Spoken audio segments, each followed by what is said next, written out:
arkadaşlar. Bugün sizlerle model uygulayacağız. Daha önce bir video atmıştım. Temel etek kalıbını anlattığım bir video. O videoyu izleyip öncelikle şu temel beden kalıplarını çıkarmamız gerekiyor. Yani aslında bir bazımız olacak ki elimizde bazımızla biz çıkarıyoruz. Şimdi bir tane model seçtim. Pensi temel beden.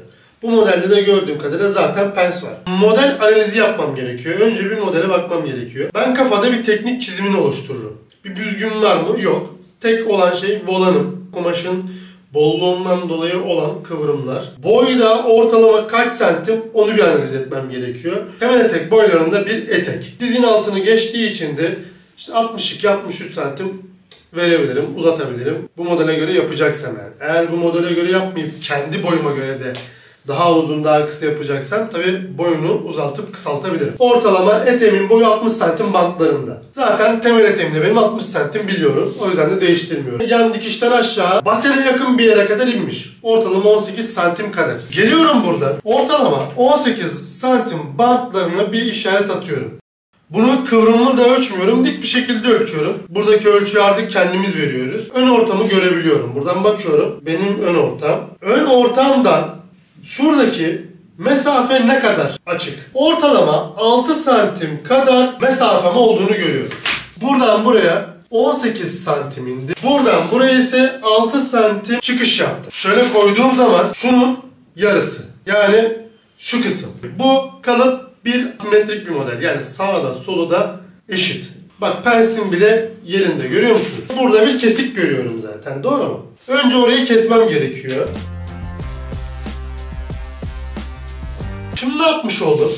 Buradaki yeri kesmiş oldum. Bakın görebiliyor musun? Şu an yarım çalışıyorum. Burası benim kumaş katım.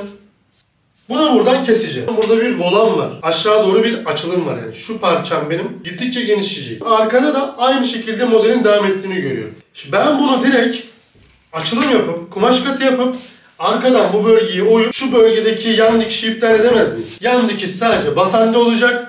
Basenin altı 18 santimin altında yan dikişi iptal edebilirim. Şöyle yaparım. Arkayı büyüklük farkı yapmadım. Gelirim arkaya, bunun üstüne koyarım. Aynı yerden kopya alırım arkayı da. Şimdi bunu biz birebir çalıştık değil mi? Modelde de bize kolaylık sağlasın diye. Şimdi önü keseceğim, arkayı da keseceğim. Şurası benim artık kumaş katım olacak. Şu bölge. Yanda. Şuradaki dikişi iptal edeceğim. Yani burayla buraya yapıştıracağım. Şimdi ben önü keseceğim. Direkt kumaş katı açacağım. Tekrardan buraya birleştirip ikisini beraber açılım yapmayacağım. Yani işimi kolaylaştıracağım. Burayı kesiyorum, doğru mu?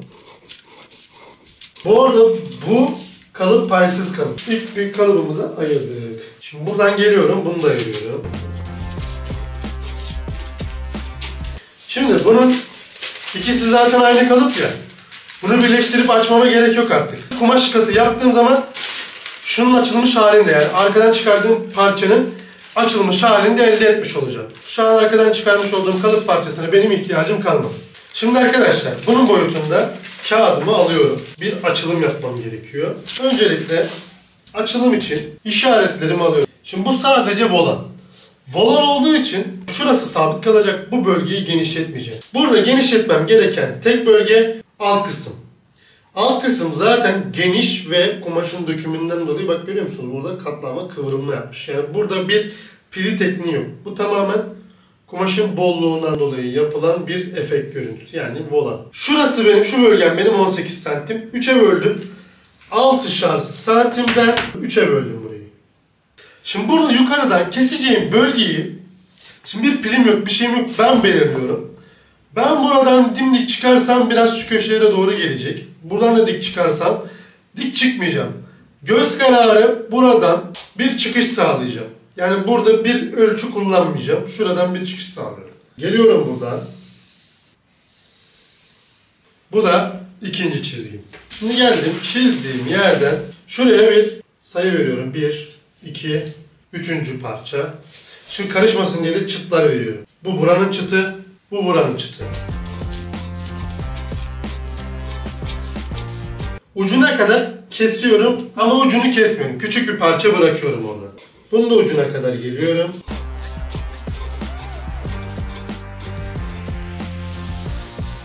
Bak burası benim kumaş katım. Aynı zamanda yan dikişim. Dikişi iptal ettiğim için dikiş kelimesi sadece bölge olarak algılayabilirsiniz. Şu kağıdı kumaş katı katladım zaten bilerek. Şu kumaş katı bölgesine pirit yardımıyla ilk parçamı sabit olacak şekilde, şurası bak düz ipi olacak. Kumaş katı her zaman düz ipine gelir arkadaşlar. Buraya geldim, sabit bir şekilde buraya önce yapıştırdım.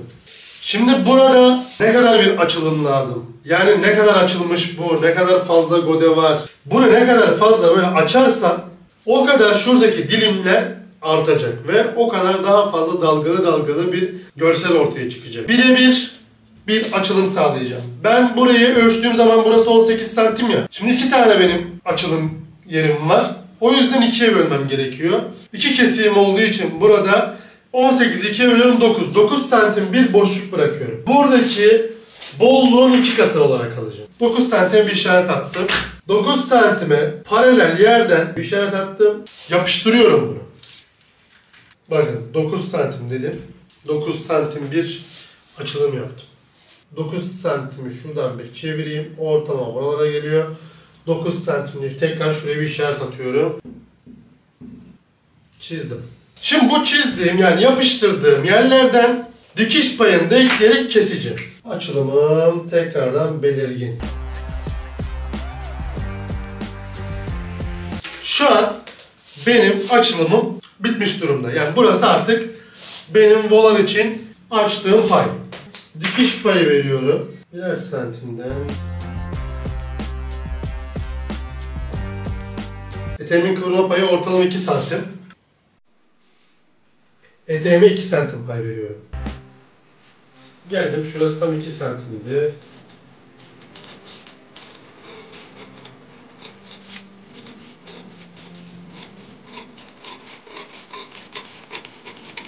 Burada kumaş katı kestim ya. Şöyle açtım. Şimdi arkamda benim burada hazır. Şuraya bir çıt vereceğim arkadaşlar. Buraya bir çıt. Yan. Burası benim kumaş katım. Aynı zamanda düz boy ipliği. Ön. Arkayı buraya. Tabi bunlarda şimdi dikiş payı var. Bu benim bedenimde yok. Buna da tabi dikiş payı vereceğiz. Her ikisine de dikiş paylarını vereceğiz. Burada 2 santim bakın boşluk kaldı. 2 santim etek payını verdiğim zaman bu da bunu tamamlayacak. Arkaya geliyorum mesela. 18 santimden bir çıt atıyorum. Fermuar için. Buraya fermuar takılacak. Tabi buraya dikiş paylı bir şekilde keseceğiz. Şimdi artık bunun bolluğundan dolayı artık yırtmaç da yapmamıza gerekiyor. Bu artık daha bol ya. Yürüyüşümü de rahatlatacaktır.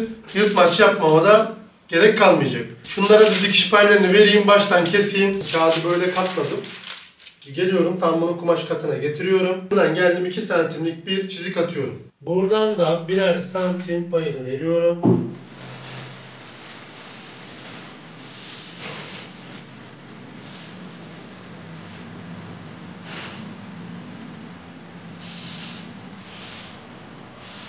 Şimdi burası benim arka ortam.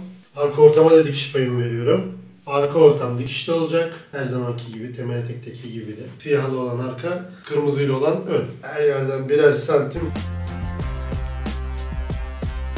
Önümde arkana da dikiş paylarını veriyorum.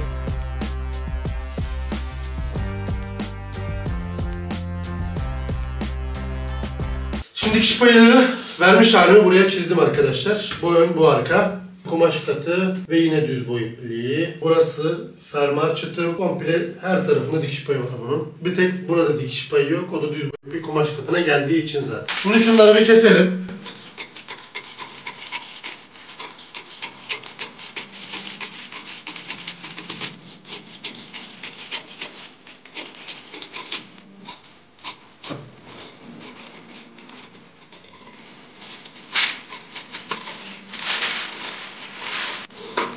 Şimdi bunları aynı kumaşa keser gibi kağıda keseceğim ben size. Kaçar adet olduğunu, nasıl çıktığını da göstereceğim. Diker gibi de yapıştıracağım sizin için. Son halini görmüş olacaksınız. Bir tane kemeri kaldı arkadaşlar.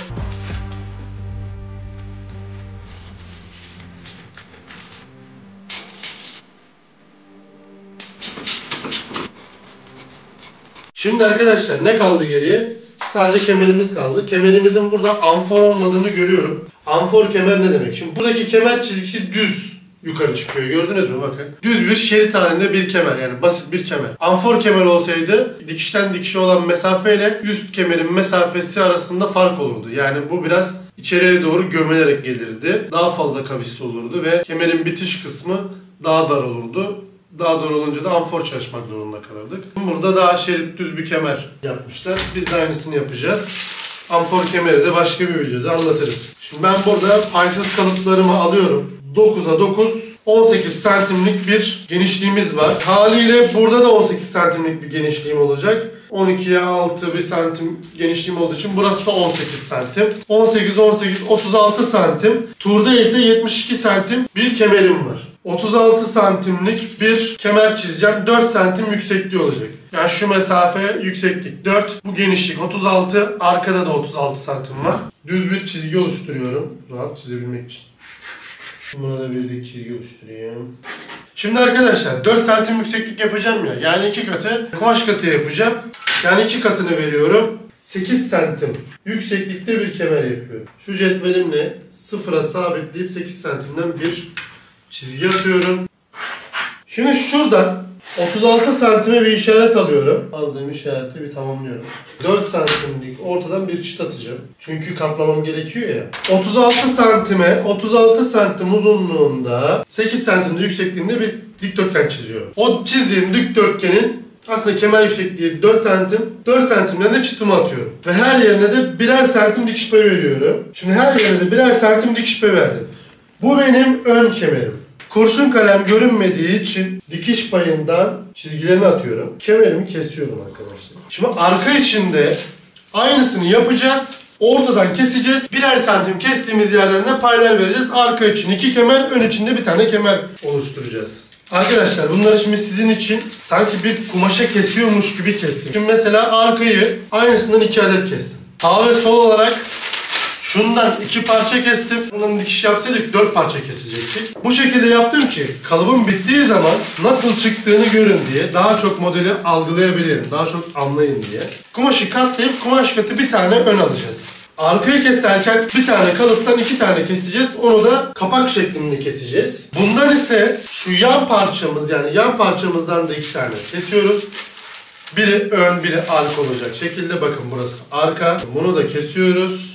Pensel kapandığı zaman ön kemerim dikilecek. Bu da benim arka kemerim. Kalıbımı bu şekilde bitirmiş oluyorum.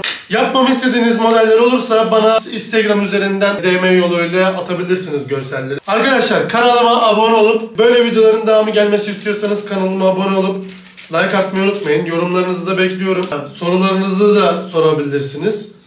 Daha çok etkileşimde olabiliriz. Daha fazla iletişime geçebiliriz arkadaşlar. Yorum yerine işte mesajlar alıyorum. İşte bazen de çok fazla videolarım işte sosyal medyada veya işte Instagram üzerinde çok fazla video kaydedilmiş oluyor. Birbirleriyle paylaşılma algoritmadan görebiliyorum. İstatistiklerden. Ama yorumlarda göremiyorum aynı şeyleri. Daha çok yorum atın ki arkadaşlar böyle videolarım başka insanların da önüne çıksın. O yüzden sizden yorum yapmanızı rica ediyorum arkadaşlar. Yorum yapıp beğenip abone olursanız sevinirim. Kendinize iyi bakın. Hoşça kalın.